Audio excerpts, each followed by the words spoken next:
Hola amigos de YouTube, me da mucho gusto tener nuevamente la oportunidad de estar con ustedes en un video más. También le mandamos un fuerte saludo a todos los hermanos de la Iglesia Oriente 18. Es un gusto tener esta oportunidad nuevamente de compartir la palabra del Señor a través de este libro, esta carta de Primera de Corintios, y esperamos que lo que hoy vamos a tener la oportunidad de aprender sea de grande bendición, de crecimiento y de edificación a la vida de cada uno de los que tengan la oportunidad de ver este video. Y bueno, vamos a iniciar primeramente con una oración al Señor. Vamos a orar.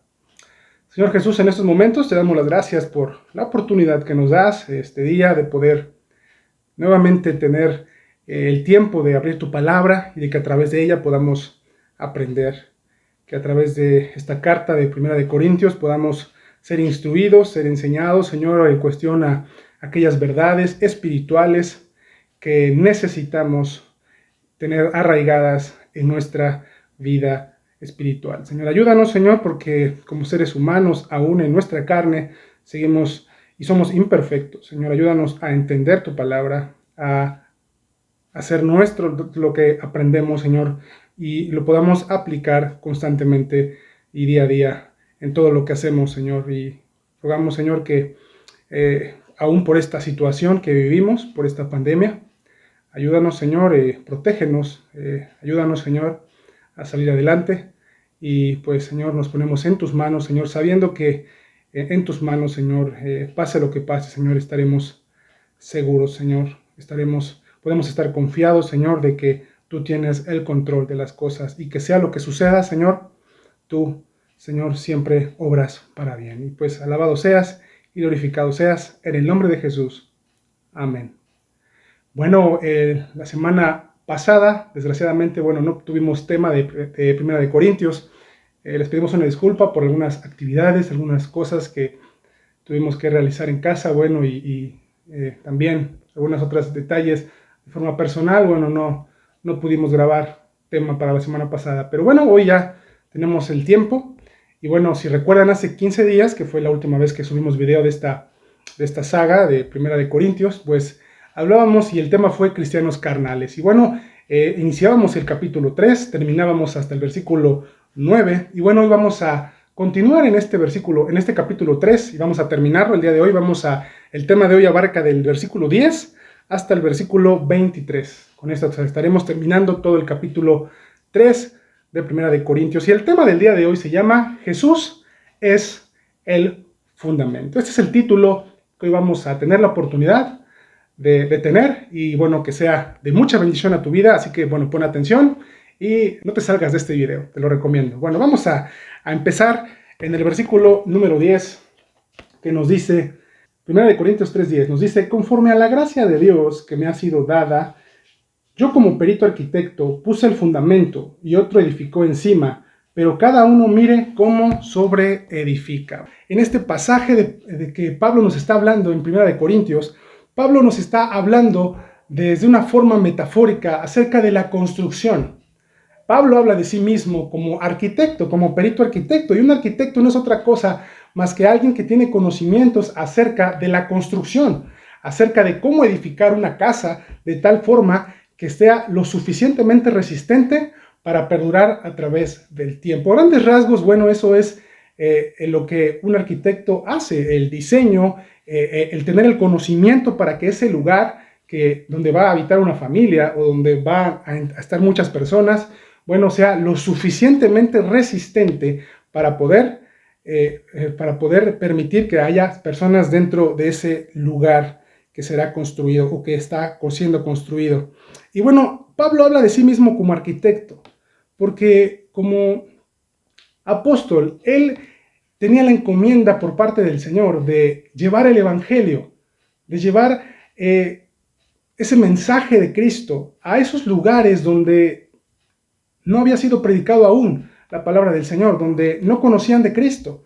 Y bueno, Pablo iba hasta aquellos lugares como lo es la ciudad de Corinto, y Pablo llega a este lugar donde no hay conocimiento de parte del Señor, y lo hace desde un punto de vista inteligente. Bueno, se nos narra en muchas partes de la Escritura que Pablo tenía a cierto punto una forma estratégica de hacer las cosas. Bueno, Pablo llegaba a las ciudades y comenzaba su mensaje en las sinagogas. Y Pablo predicaba primeramente a los judíos que se encontraban en otros lugares del mundo. Y ciertamente había mucho rechazo, pero la intención de Pablo era que aquellos judíos o aquellos pocos judíos que se convirtieran al Señor, bueno, le fueran útiles a él para poder empezar a evangelizar ahora sí a los demás gentiles que habitaban aquellas ciudades. Y bueno, Pablo como arquitecto era el encargado ¿de qué? De llevar ese mensaje, de llevar esos fundamentos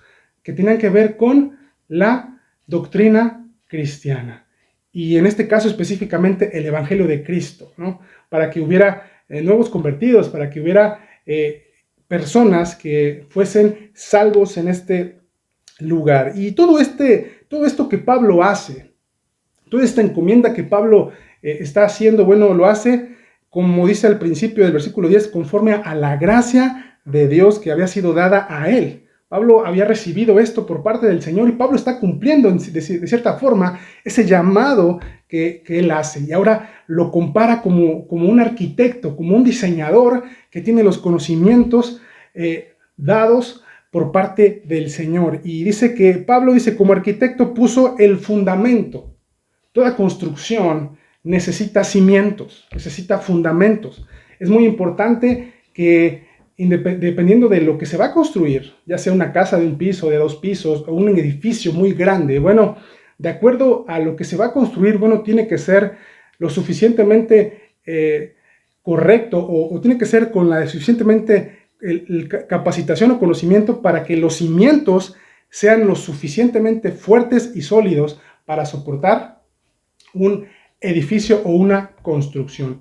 Y bueno, teniendo en cuenta esto, bueno, Pablo es aquel que les ha encargado poner los fundamentos. Pablo como apóstol y como siervo del Señor, bueno, recibía esta parte, esta revelación que es la palabra del Señor. Y Pablo da este fundamento a la iglesia, en este caso a la iglesia de Corinto.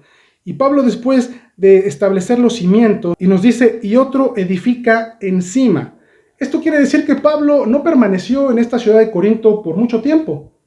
Pablo permaneció por algún cierto tiempo, 1 año y medio aproximadamente, en la iglesia de Corinto, y después Pablo tuvo que marcharse después de haber edificado, de haber puesto los cimientos de una congregación, de una iglesia, dejado a varios creyentes ya fuertes en la fe, ya arraigados en la fe, a raíz de haber recibido ya la palabra del Señor. Bueno, Pablo se marchó, y en este caso la iglesia de Corinto, como ya lo hemos visto en otros temas, llegó a un hombre como Apolos, que tenía grande conocimiento, que tenía todo que ver con la enseñanza de Pablo, y bueno, ahora otro era el encargado de ¿qué? De trabajar en la iglesia de Corinto para edificar sobre los cimientos de Pablo. Pablo era el encargado de poner esos cimientos, de establecer esa doctrina, de dar el evangelio, y luego llegó Apolos, quien era aquel que sobre ese cimiento que Pablo había construido o que había puesto, bueno, ahora Apolos tenía el encargo o la encomienda de edificar encima de ese fundamento. Bueno, eso es lo que nos está hablando, pero cada uno mire cómo sobre edifica. Lo importante es que ahora Apolos, bueno, lo hacía correctamente, era un grande maestro en las escrituras, pero ahora se nos da como que una forma de advertencia, ¿no? A la iglesia de Corinto, a ti y a mí, que somos parte de una iglesia, o a los líderes de las iglesias, que hay que tener cuidado de quiénes son aquellas personas a las cuales se les encomienda edificar. Esto nos habla de algunos ministerios como lo son los evangelistas, como lo son también los pastores, como algunos maestros, ya que la encomienda o la responsabilidad que estos ministerios o que estos hermanos en Cristo tienen es muy importante. Y ahora que ellos tienen esta posibilidad o esta oportunidad de servicio aquí, bueno, deben ser hombres fieles. Y vamos a ver qué nos dice Segunda de Timoteo 2:2 acerca de esto, que nos dice: lo que has oído de mí ante muchos testigos, esto encarga a hombres fieles que sean idóneos para enseñar también a otros. Aquí se nos habla en 2 de Timoteo 2:2 cómo deben ser estos hombres quienes están de alguna forma enseñando y edificando en esta iglesia, en las iglesias? Bueno, deben ser hombres fieles y hombres idóneos para enseñar. Es importante que quienes ejercen estos dones, quienes ejercen estos ministerios, bueno, sean personas de alguna forma preocupadas y personas bien arraigadas en las escrituras, que obren y que estén dando buen testimonio acerca de su fe. Y esto se refleja en su responsabilidad, en lo que enseñan a la iglesia. Regresamos a primera de Corintios capítulo 3, ¿no? Acabamos de hablar acerca de Pablo como arquitecto, de los fundamentos que Pablo estableció en esta iglesia de Corinto y en otras iglesias, y de cómo otros llegaron y edificaron sobre ese fundamento, y el cuidado que debemos de tener de quienes están sobre edificando o edificando en estas iglesias o en las iglesias a la cual tú y yo pertenecemos. Y luego nos dice el versículo 11, porque nadie puede poner otro fundamento que el que está puesto, el cual es Jesucristo. Pablo echó el fundamento. Pablo no es el fundamento. Pablo fue el encargado de echar esos cimientos, de ser aquel que construyera los cimientos, pero el fundamento, esos cimientos, es Cristo. El fundamento es Jesucristo. Nadie puede poner otro fundamento. Nadie que enseñe en una iglesia puede establecer otro fundamento que no sea Cristo. Eso es la base de nuestra fe, es la base de nuestra vida. Y sin esa base, hermano o hermana, nada de esto podría funcionar. Nadie puede poner otro fundamento. Y cuando nos referimos a fundamentos, nos referimos a las escrituras, con la cual hoy tú y yo tenemos a través de ellas la oportunidad de poder estar bien edificados, bien fundamentados, las escrituras, ya que las escrituras desde Génesis hasta Apocalipsis nos hablan de Cristo. No solamente el Nuevo Testamento. Si usted y yo nos vamos a analizar el Antiguo Testamento desde Génesis, desde la caída del hombre, nos vamos a dar cuenta cómo Cristo está presente desde el inicio, desde el tiempo de los patriarcas, desde el tiempo de los reyes, desde el tiempo de los profetas, desde los jueces, aún desde los evangelios donde se nos habla acerca de la encarnación de Cristo, aún en las cartas de Pablo, que son de gran edificación a nuestras vidas, y aún en el último libro de la Escritura, que es Apocalipsis, donde se nos habla de la revelación de Cristo, que tiene que ver con su segunda venida aquí a la tierra. Y bueno, a través de la Escritura es como tú y yo tenemos ese fundamento que es la Escritura, que nos habla de Cristo, que nos habla de la obra de Cristo, de los planes de Dios en cuestión de cómo rescatar nuestra vida y de los propósitos que Él tiene para nosotros. Entonces, ahora que vemos este versículo 11, porque nadie puede poner otro fundamento que el que está puesto, el cual es Jesucristo, así es. Tu vida debe estar basada, debe tener ese fundamento que es Cristo y el cual está en su palabra, que es la palabra que Pablo predicó, que es la palabra que el Espíritu Santo le dio a Pablo, o decía a Pablo, y que Pablo transmitía a aquellos creyentes. Esa palabra que hoy tú y yo tenemos aquí en nuestras vidas, que tenemos de una forma tan cercano a nosotros como es la Escritura, para poder tener ese fundamento en nuestra fe. Nadie puede poner otro fundamento, porque el único fundamento de nuestra fe, de nuestra creencia, de nuestra fe, de nuestra creencia, es Jesucristo.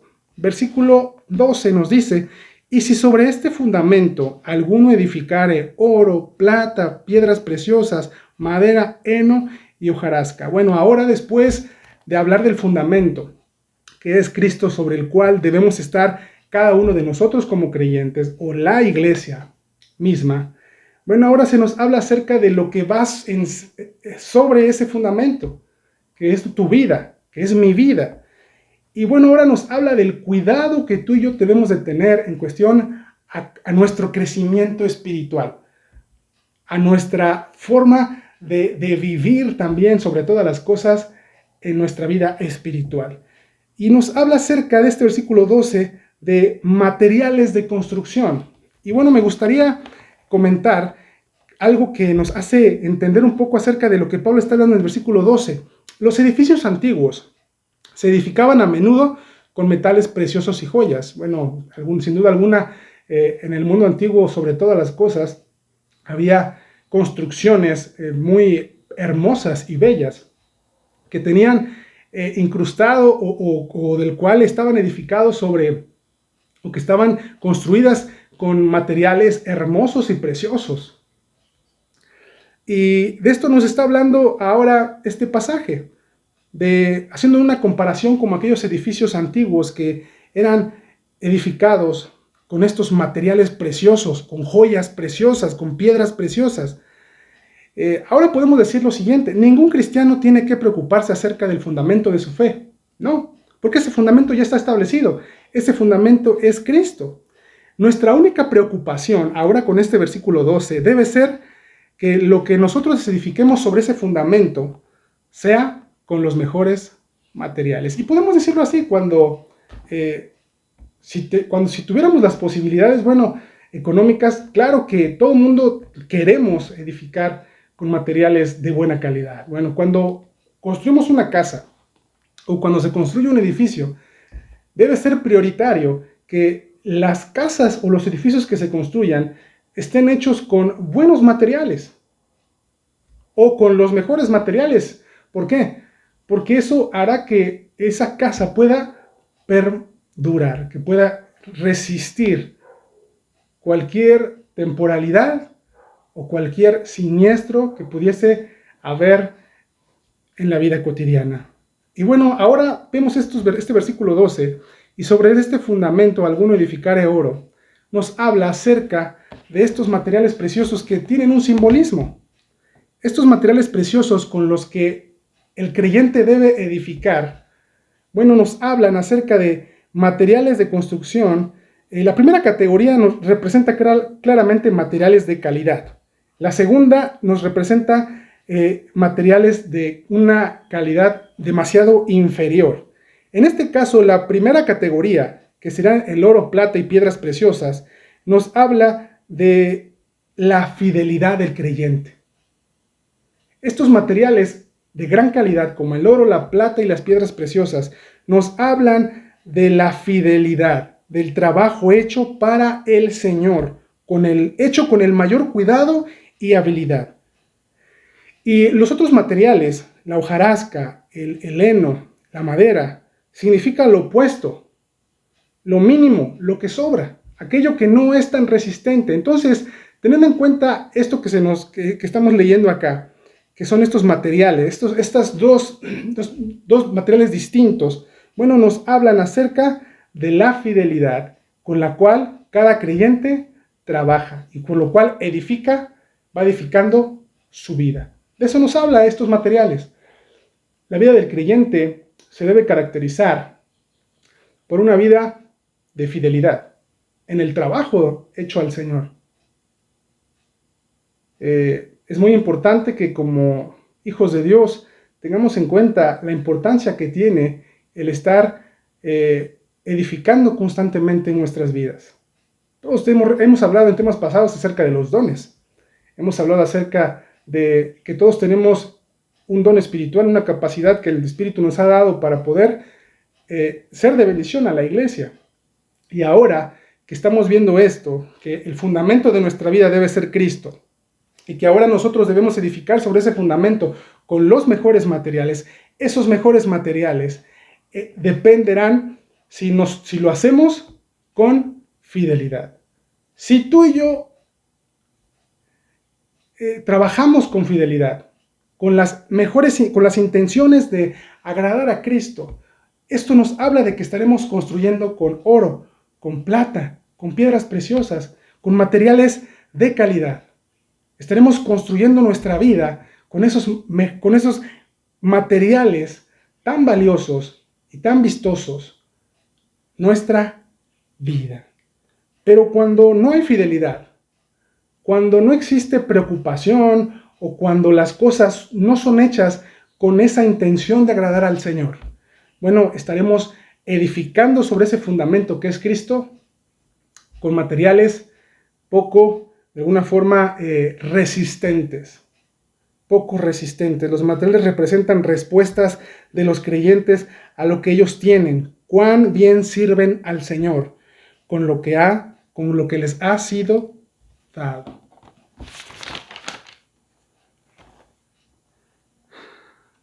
Estos materiales indudablemente representan nuestras obras. Las obras no nos pueden salvar. Indudablemente esto no va a suceder así. Las obras no nos salvan.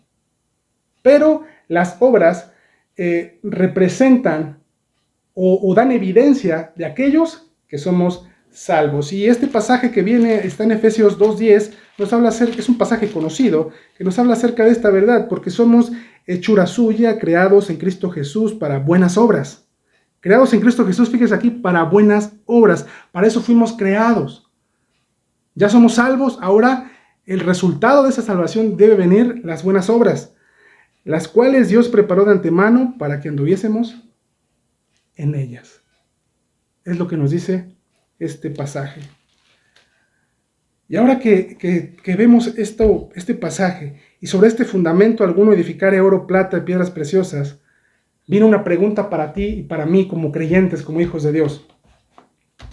¿Con qué materiales estamos edificando nuestras vidas? El fundamento ya está puesto, este fundamento es firme y resistente, y es Cristo en nuestras vidas.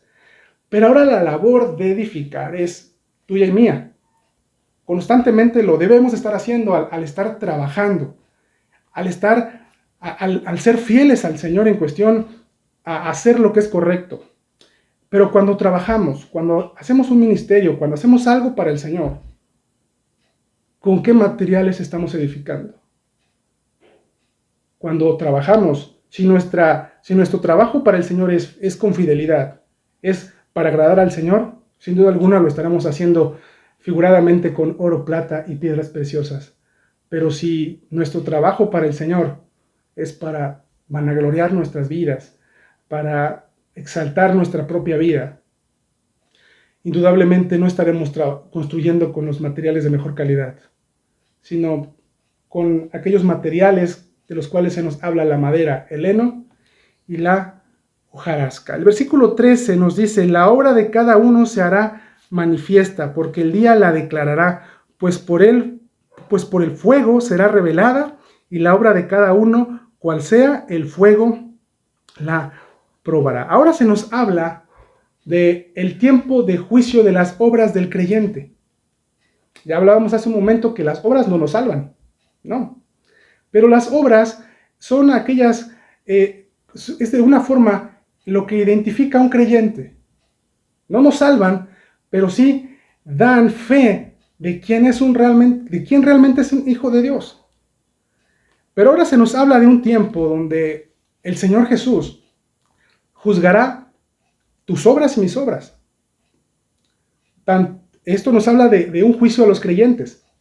No un juicio para salvación, sino un juicio para ver con qué fidelidad y con qué intenciones servimos aquí en la tierra. Este versículo 13 nos habla acerca de lo siguiente: la obra de cada uno se hará manifiesta, porque el día la declarará.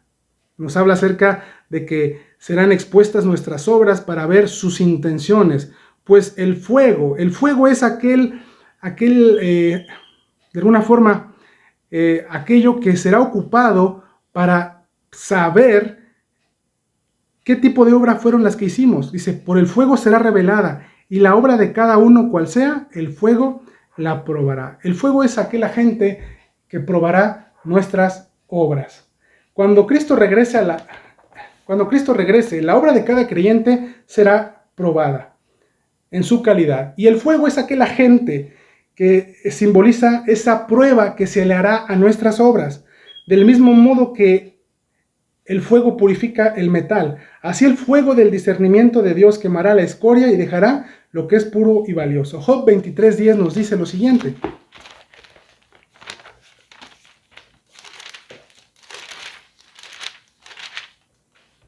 nos dice así: mas Él conoce mi camino, me probará y saldré como oro. El fuego es aquel que sirve ¿para qué? Para probar las obras del creyente. Y este juicio de obras no es otra cosa más que un proceso para poder galardonar al creyente, para premiar al creyente por su fidelidad, por su trabajo constante en las cosas del Señor. Ahora vamos a leer 4 versículos que nos hablan de esto. Versículo 14 al 17 nos dice, el 14, si permaneciere la obra de alguno que sobreedificó, recibirá recompensa. Si la obra de alguno se quemare, él sufrirá pérdida. Si bien él mismo será salvo, aunque así como por fuego. ¿No sabéis que sois templo de Dios y que el Espíritu de Dios mora en vosotros? Si alguno destruyere el templo de Dios, Dios le destruirá a él, porque el templo de Dios, el cual sois vuestros, santo es. Bueno, ahora se nos hablan de esos tipos de creyentes. Se nos habla de 2 creyentes y aún de un tercer tipo que no es creyente. El primer tipo de creyentes nos habla de los obreros constructivos. Dice, si permaneciere la obra de alguno, hablamos del tiempo de la prueba, el tiempo de cuando el Señor allá en la gloria pruebe nuestras obras. Hablamos de que el fuego es aquel que probará la pureza de los materiales con los cuales fueron realizadas nuestras obras o fue construida nuestras vidas. Si permaneciere la obra de alguno que sobreedificó, recibirá recompensa. Si lo que presentamos al Señor son oro, plata, piedras preciosas, con lo que edificamos nuestras vidas, que son la fidelidad y es la constancia con la que trabajamos en el Señor, bueno, cuando sean pasadas por el fuego de estos creyentes, cuando sean pasados sus obras de estos creyentes sobre el fuego, bueno, resistirán indudablemente la prueba de fuego. Porque el fuego purifica el metal. El fuego es aquel que permite que esas imperfecciones, bueno, sean quitadas para que los metales puedan salir purificados. Y bueno, si permaneciera la obra de alguno que sobreedificó, que en este caso nos habla de las obras bien hechas por los creyentes, dadas con fidelidad, bueno, aquellos creyentes recibirán recompensa. Bueno, vamos a leer ahora 1 Corintios 9:25. Nos dice, todo aquel que lucha, de todo se abstiene. Ellos a la verdad para recibir una corona corruptible, pero nosotros una incorruptible. Esto nos habla acerca de los galardones que los creyentes recibirán algún día. Este juicio de las obras de los creyentes indudablemente nos habla de las recompensas que aquellos creyentes que son fieles al Señor, que trabajan y que lo hacen con la intención de agradar en todo momento al Señor, bueno, recibirán este galardón. Dice aquí la corona, dice una corona incorruptible. Una corona incorruptible. Regresando ahora a nuestro tema aquí en el capítulo 3. Las recompensas del Señor para todos sus seguidores fieles serán diversas y maravillosas. Y todas estas recompensas son incorruptibles. Bueno, ahora continuando la lectura nos habla el versículo 15. Si la obra de alguno se quemare. Primero hablamos de aquellos creyentes que presentaron esos materiales de gran calidad como el oro, la plata y las piedras preciosas que indudablemente resisten la prueba de fuego. Pero aquellos creyentes que traigan a este juicio de obras que nos habla acerca del tribunal de Cristo, bueno, si la obra de alguno se quemare, obviamente cuando aquellos creyentes presenten madera, heno y hojarasca, cuando pasen la prueba de fuego, serán consumidas. La madera es altamente flamable, ¿no? Es un material que al fuego, bueno, se quema, el heno y la hojarasca también. Entonces, inmediatamente esas obras, esas acciones, bueno, serán consumidas, ya que no fueron hechas con las mejores intenciones. Indudablemente, dice, si la obra de alguno se quemare, él sufrirá pérdida, porque esos creyentes que seguramente habrán hecho muchas cosas, aparentemente, bueno, lo hicieron para vanagloria en algunas cosas, o en algunas otras cosas también no hicieron realmente aquello que era tan importante.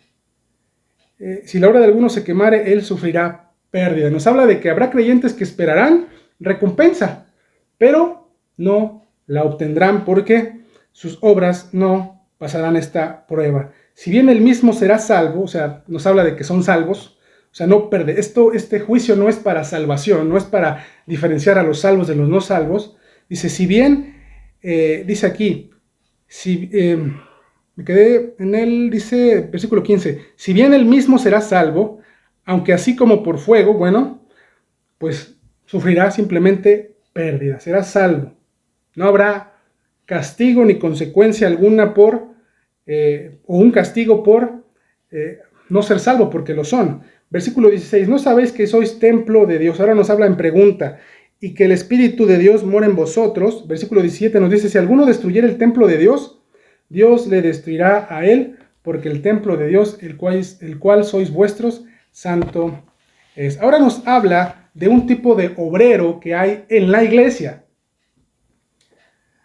Ya vimos hablamos de creyentes que trabajaron con fidelidad y otros que no lo hicieron con las mejores intenciones, pero son creyentes. Pero ahora se nos habla de otro tercer tipo de obrero que no es creyente, el cual no se le juzgarán sus obras, porque no las tiene. Pero sí se nos habla de estos creyentes como obreros destructivos.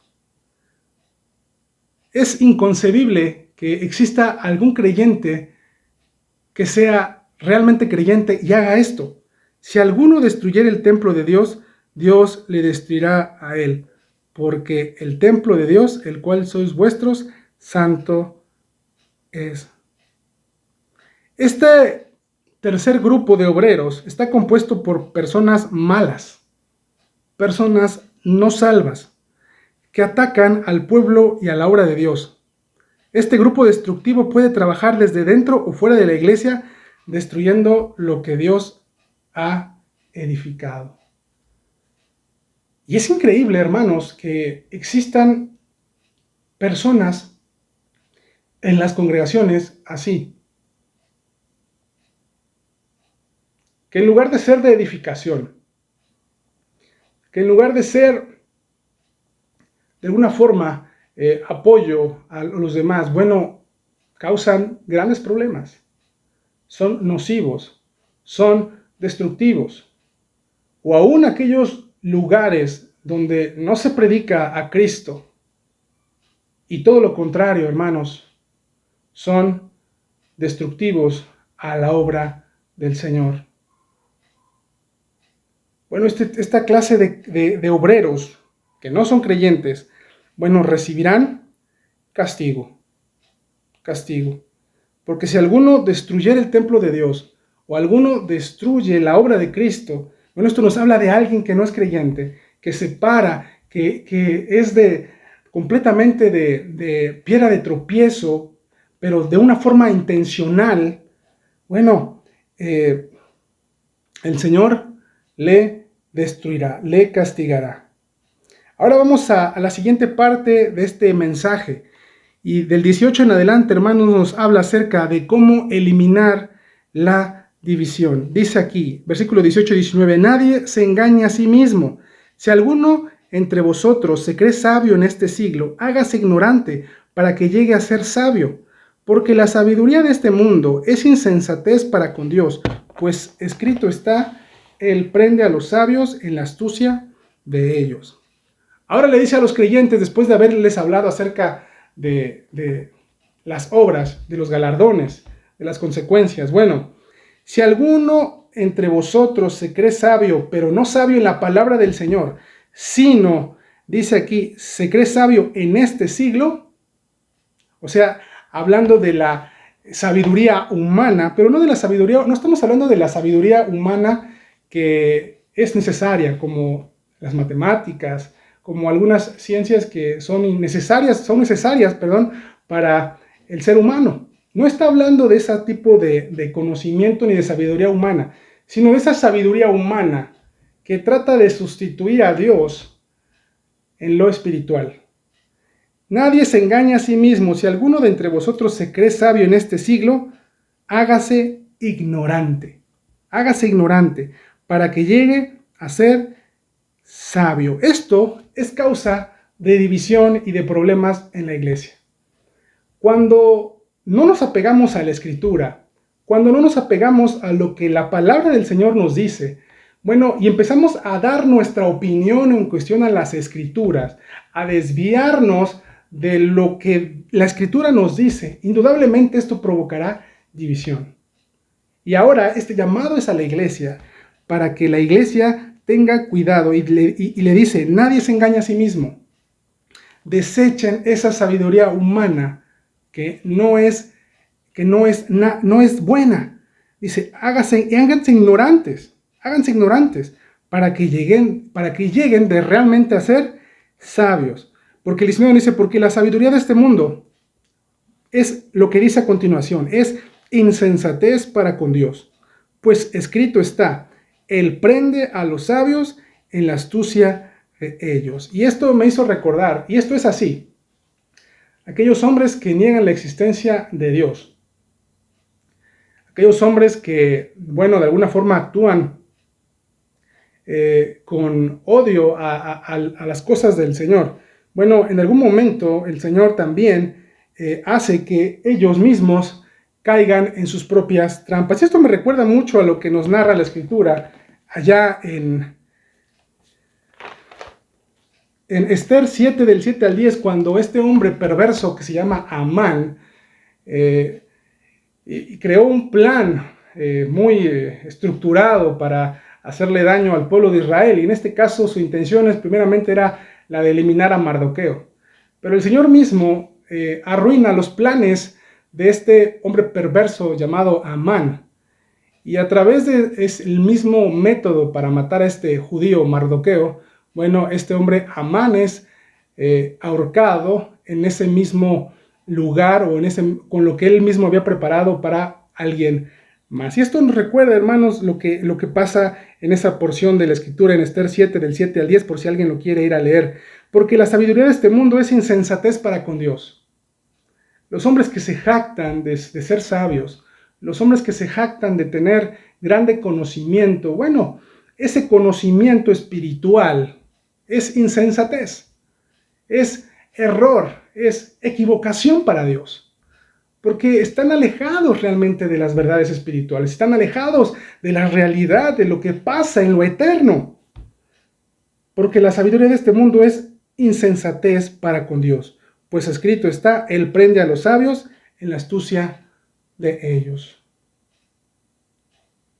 El hombre sabio tendrá consecuencias al final por rechazar la verdadera sabiduría, que es la sabiduría que viene de Dios. Y ya lo hablamos hace unas semanas, que es la que está en la Escritura y que es aquella sabiduría que nos es dada a través de la palabra del Señor. Versículo 20 nos dice, y otra vez el Señor conoce los pensamientos de los sabios, que son vanos. El Señor conoce los pensamientos de los sabios.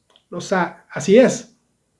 El Señor conoce esas de alguna forma, teorías, esas ideologías del hombre, que en pos de ser tan, como lo hablábamos hace un tiempo, de ser tan rebuscadas y de aparentemente tan extraordinarias por su complejidad, están basadas en el error, están basadas en algo equivocado. Y son, dice aquí, son vanas, es objeto inútil esta sabiduría, porque realmente no conduce a Dios, no conduce a la eternidad, sino son cosas vanas. Versículo 21 nos dice, así que ninguno se gloríe en los hombres, porque todo es vuestro. Pablo nos recuerda lo que pasaba lo que veíamos hace unas semanas. Así que ninguno se gloríe en los hombres. Ninguno de nosotros debe debemos gloriarnos en nadie que no sea el Señor Jesús. Ciertamente el Señor permite que haya hermanos muy capacitados en las Escrituras. El Señor permite que a través de algunos siervos del Señor podamos ser muy bendecidos a través de sus ministerios, a través de lo que ellos hacen a través del Espíritu Santo, de lo que el Espíritu Santo permite que ellos hagan. Pero ninguno debe gloriarse en los hombres, porque todo es vuestro, dice aquí, o trata de decirnos, porque todo es para nuestro bien. El Señor mismo es el que ha puesto a esos varones, a esos hombres que tienen esa grande capacidad de hablar de la palabra. ¿Para qué?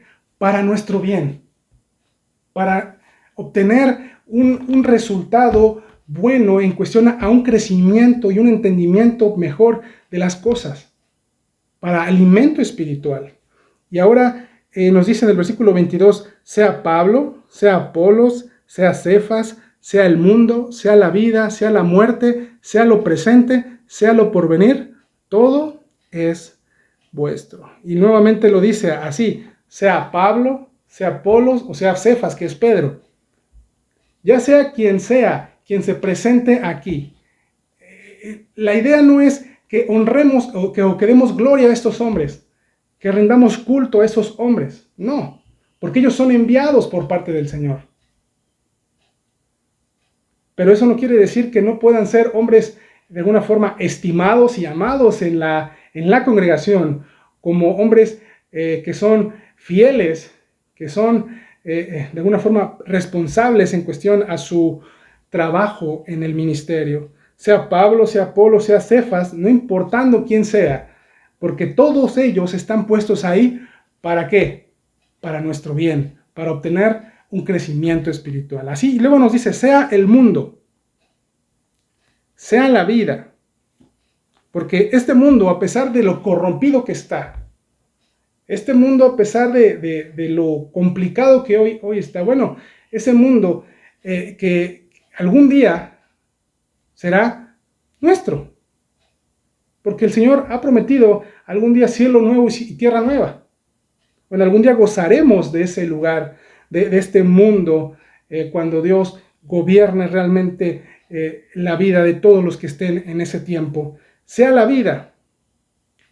Hermano, de alguna forma lo podemos decir, como lo dice acá, ¿no? Pablo se está refiriendo a lo espiritual, a la vida eterna. Hemos recibido esa vida en Cristo.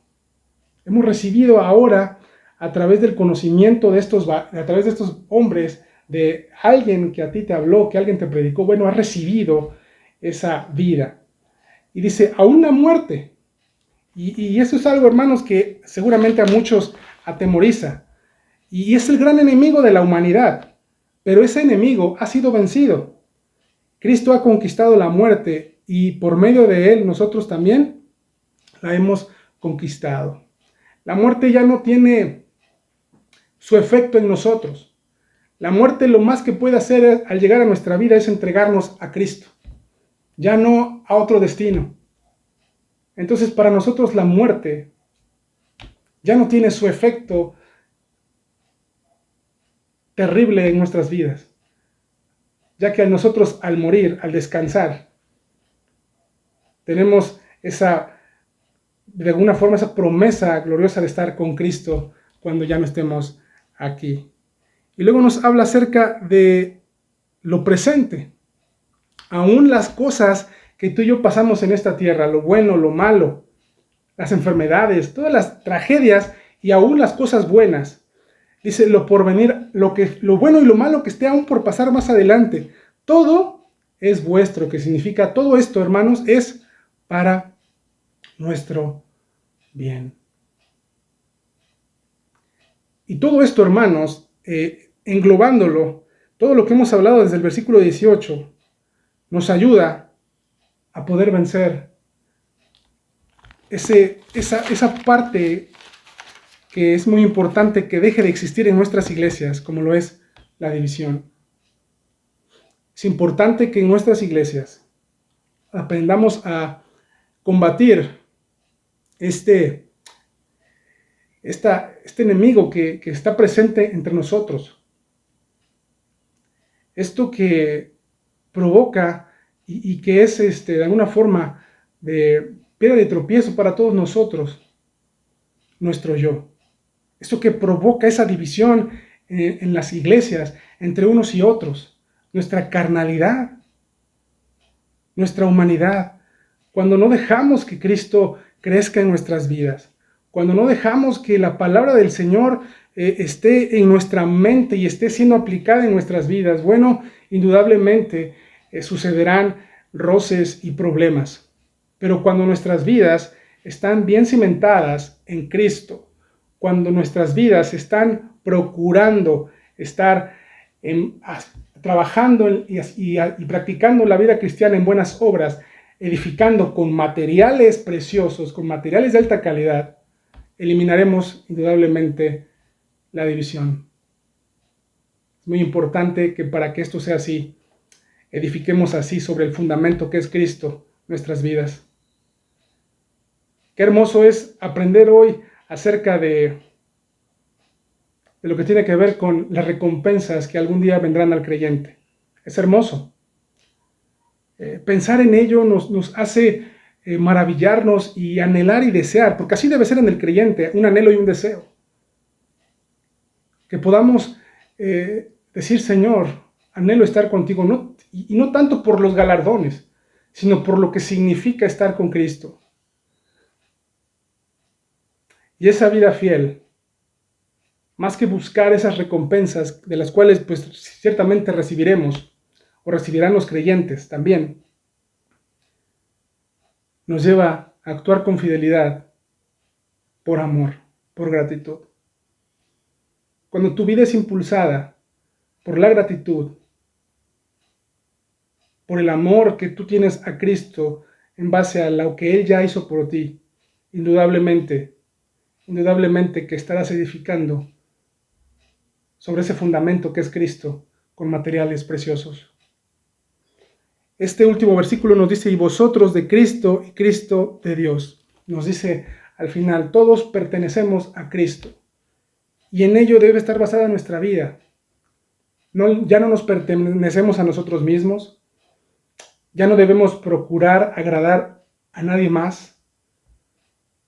Porque a veces pasa esto, que a veces en nuestra carnalidad que aún nos domina, lo que hacemos, en lo que trabajamos para el Señor, aún queremos agradarles a las personas que están enfrente de nosotros. Pero cuando entendemos a quién le pertenecemos, todo lo que hacemos, todo lo que practicamos, será siempre con la intención de agradar solamente, no a los de enfrente, sino a aquel que está en el cielo, que es Cristo. Porque a Él pertenecemos. Y Cristo, dice, pertenece a Dios. Que a través de la palabra que hoy escuchamos, puedas tener en tu vida firme este fundamento en la palabra del Señor. Aquí está tu fundamento. Aquí debe estar tu vida cimentada en la palabra del Señor. Para que después de que estás edificado en este fundamento, puedas edificar esa construcción que es tu vida a través de materiales de buena calidad. Porque estás trabajando, porque estás ocupado. Y cuando estás ocupado, cuando estás de alguna forma, tan metido en la obra del Señor, no tendrás tiempo de mirar nada más. No tendrás tiempo de mirar los defectos ni las situaciones de nadie más, sino estarás completamente enfocado. Y independientemente de lo otro, bueno, Dios promete galardones a aquellos creyentes fieles, aquellos que pasen la prueba del fuego, a aquellos que, sin importar que los miraran o no los miraran, bueno, se esmeraron en hacerlo para el Señor. Que tu vida sea hoy animada a enfocarte, a que Cristo sea tu fundamento y edifique sobre Él tu vida. Analiza hoy esa parte de ti y permite que Cristo, de alguna forma, sea tu todo. Medita en esto, que hoy perteneces a Cristo. Que tengas un buen día y nos vemos en un próximo video. Chao.